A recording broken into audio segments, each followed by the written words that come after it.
తెలుగు రాష్ట్రాల్లో 6 ఎమ్మెల్సీ స్థానాలకు పోలింగ్ ముగిసింది. ఏపీలో ఉమ్మడి ఉత్తరాంధ్ర జిల్లాల ఉపాధ్యాయ నియోజకవర్గం, ఉమ్మడి ఉభయ గోదావరి జిల్లాల పట్టభద్రుల నియోజకవర్గం, ఉమ్మడి కృష్ణా, గుంటూరు జిల్లాల పట్టభద్రుల నియోజకవర్గ స్థానాలకు పోలింగ్ జరిగింది. ఉత్తరాంధ్ర ఉపాధ్యాయ నియోజకవర్గంలో 10 మంది, ఉమ్మడి ఉభయ గోదావరి జిల్లాల పట్టభద్రుల నియోజకవర్గం నుంచి 34 మంది అభ్యర్థులు పోటీలో ఉన్నారు. ఉమ్మడి కృష్ణా, గుంటూరు జిల్లాల పట్టభద్రుల నియోజకవర్గంలో 30 మంది అభ్యర్థులు బరిలో ఉన్నారు.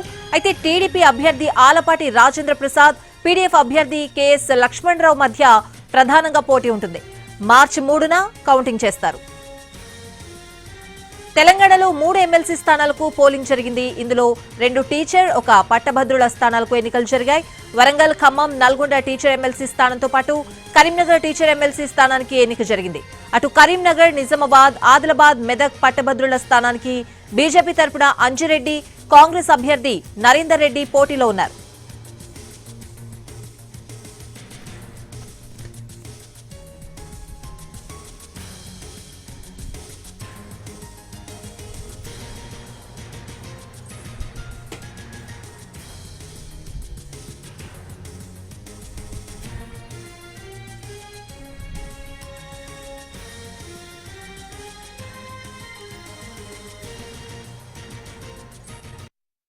తెలుగు రాష్ట్రాల్లో 6 ఎమ్మెల్సీ స్థానాలకు పోలింగ్ ముగిసింది. ఏపీలో ఉమ్మడి ఉత్తరాంధ్ర జిల్లాల ఉపాధ్యాయ నియోజకవర్గం, ఉమ్మడి ఉభయ గోదావరి జిల్లాల పట్టభద్రుల నియోజకవర్గం ఓవరాల్ గా పోలింగ్ అయితే ముగిసిన పరిస్థితులు కనిపిస్తున్నాయి.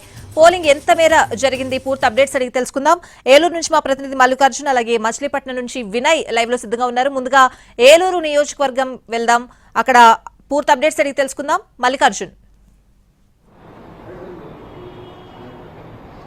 స్వాతి, ఉమ్మడి ఉభయ గోదావరి జిల్లాల గ్రాడ్యుయేట్ ఎమ్మెల్సీ ఎన్నికలు ప్రశాంతంగా ముగిశాయి. ప్రస్తుతం పోలింగ్ ముగిసిన తర్వాత ఆ బ్యాలెట్ బాక్సులన్నింటినీ కూడా స్ట్రాంగ్ రూమ్కి తరలించేందుకు పోలింగ్ సిబ్బంది ఇక్కడ వాటన్నిటిని కూడా సీల్ వేస్తున్నారు. ఇప్పటి వరకు కూడా పోలింగ్ ప్రశాంతంగా జరగడంతో అధికార యంత్రాంగం అంతా కూడా ఊపిరి పీల్చుకున్నటువంటి పరిస్థితి. అయితే ఈ ఎన్నికల్లో ఓటు హక్కును వినియోగించుకునేందుకు గ్రాడ్యుయేట్స్ పెద్దగా ఆసక్తి చూపించినట్లయితే కనిపించలేదు. ఉదయం 10 గంటల వరకు కూడా 5.77% మాత్రమే పోలింగ్ నమోదైంది.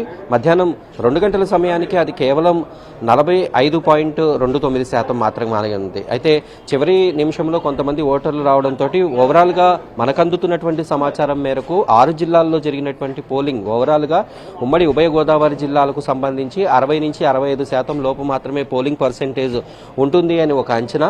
3,14,984 మంది ఓటర్లు తమ ఓటు హక్కును వినియోగించుకోవాల్సి ఉండగా ఇందులో కేవలం 1,80,000 వరకు ఓటర్లు మాత్రమే పోలింగ్ కేంద్రాలకు వచ్చినట్టుగా మనకి తెలుస్తూ ఉంది. అయితే ప్రస్తుతం ఇక్కడ పోలింగ్ ప్రశాంతంగా ముగియడంతో ఆ బ్యాలెట్ బాక్సులు ఏవైతే ఉన్నాయో వాటన్నిటినీ కూడా స్ట్రాంగ్ రూమ్లకి తరలించేటటువంటి యత్నాల్లో ఇక్కడ అధికార యంత్రాంగం ఉంది. 3వ తేదీన పోలింగ్కి సంబంధించినటువంటి కౌంటింగ్ జరుగుతుంది. మొత్తం 28 టేబుల్స్ పైన ఈ కౌంటింగ్ ప్రక్రియ అనేది పూర్తవుతుంది. అలాగే పోస్టల్ బ్యాలెట్కు సంబంధించి ఒక టేబుల్ని ఏర్పాటు చేసి కౌంటింగ్ అనేది కొనసాగిస్తారు. అయితే ఈ పోటీ ముఖ్యంగా 35 మంది అభ్యర్థులు ఉండగా ప్రధానంగా టీడీపీ అభ్యర్థి పేరాబత్తుల రాజశేఖర్, అలాగే పీడీఎఫ్ అభ్యర్థి ఎవరైతే ఉన్నారో దిడ్ల రాఘవులు మధ్య మాత్రమే పోటీ ఉంటుంది అనేటటువంటి ఒక అంచనా కనపడింది. కాకపోతే ఓటర్లు మధ్యాహ్నం 2 గంటల వరకు కూడా పోలింగ్ కేంద్రాలకు చేరుకోకపోవడంతో ఏజెంట్లు ఎవరైతే ఉన్నారో వారందరూ కూడా తమకు కేటాయించినటువంటి లిస్టుల ఆధారంగా ఓటర్లను పోలింగ్ కేంద్రాలకు తరలించేటటువంటి ప్రయత్నాలు అయితే చేశారు. దీంతో మధ్యాహ్నం నాటికి అల్లూరి జిల్లాలో మాత్రమే 53.39% ఉంది. కానీ మధ్యాహ్నం 2 గంటల వరకు మిగిలిన 5 జిల్లాలు ఏవైతే ఉన్నాయో బిఆర్ అంబేద్కర్ కోనసీమ జిల్లా, అలాగే ఈస్ట్ గోదావరి, ఏలూరు, కాకినాడ, వెస్ట్ గోదావరిలో అన్ని చోట్ల కూడా 50% కంటే కూడా తక్కువ పోలింగ్ శాతం నమోదైంది. చివరి 2 గంటల్లో ఇది 60%కి వెళ్తుందా లేదా అనేటటువంటి ఒక అంచనా అయితే ఉంది. ప్రస్తుతానికి పశ్చిమ గోదావరి జిల్లాకు సంబంధించి పోలింగ్ శాతం 65.43% ఉంది. ఇక ఏలూరు జిల్లా, మిగిలిన అంబేద్కర్, అలాగే ఈస్ట్ గోదావరి, బిఆర్ అంబేద్కర్, అల్లూరు జిల్లాలకు సంబంధించినటువంటి పోలింగ్ పర్సెంటేజ్ ఇంకా అధికారులు కొద్దిసేపట్లో విడుదల చేయబోతున్నారు. ఓవరాల్గా చూసుకున్నట్లయితే గతంతో పోల్చినట్లయితే ఉమ్మడి ఉభయ గోదావరి జిల్లాల్లో గ్రాడ్యుయేట్ ఎమ్మెల్సీలు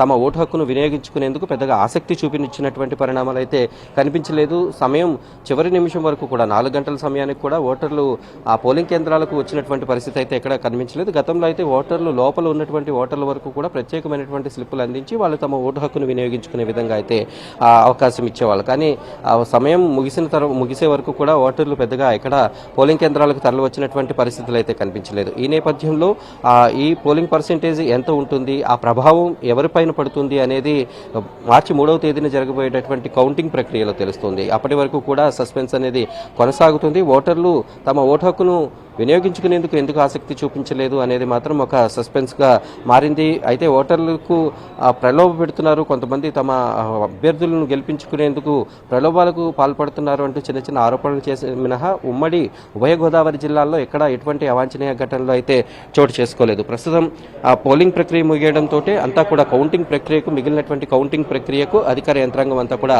ఏర్పాట్లు చేస్తోంది. ప్రస్తుతం ఉమ్మడి ఉభయ గోదావరి జిల్లాలకు సంబంధించి పోలింగ్ ప్రక్రియకు ఉన్నటువంటి అప్డేట్ ఇది. స్వాతి. రైట్ మల్లికార్జున్, ఏలూరు జిల్లా నుంచి అప్డేట్స్ చూసాం.